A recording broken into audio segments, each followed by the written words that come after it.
Você sabe por que o Fluminense é chamado de pó de arroz? Hoje eu vou contar para você a história do pó de arroz do Fluminense.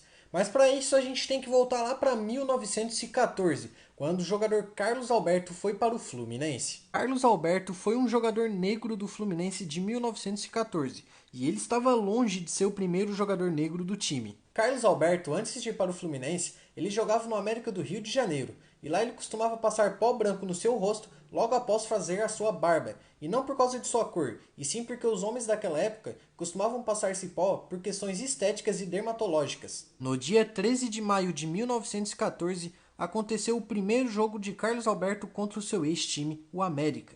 Acontece que nesse jogo, a torcida americana ainda estava muito chateada com o jogador Carlos Alberto e começou a atacar o jogador com ofensas racistas e principalmente chamando ele de pó de arroz. A partir daí, as torcidas dos grandes times do Rio de Janeiro também começaram a xingar o Fluminense de pó de arroz. O apelido dado em tom pejorativo pelos rivais foi incorporado pela torcida tricolor, que até hoje canta pó de arroz e leva realmente pó de arroz para atacar na arquibancada. Acontece que até hoje existem muitas fake news dizendo que o Fluminense obrigava o Carlos Alberto a passar o pó branco no seu rosto para esconder a sua cor, o que não é verdade, como eu acabei de mostrar para você. E cara, para pensar um pouquinho.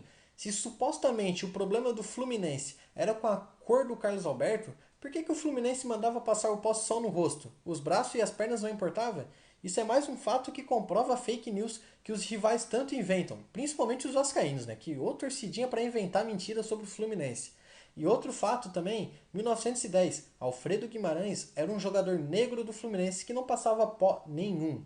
E só mais um comentário que é muito importante. Os torcedores vascaínos costumam dizer que o Vasco foi o primeiro time a ter um jogador negro no seu time. É mentira. O primeiro time a ter um jogador negro no Brasil foi o Bangu em 1905. Lembre-se de seguir o Firula em campo, deixe seu like e tamo junto.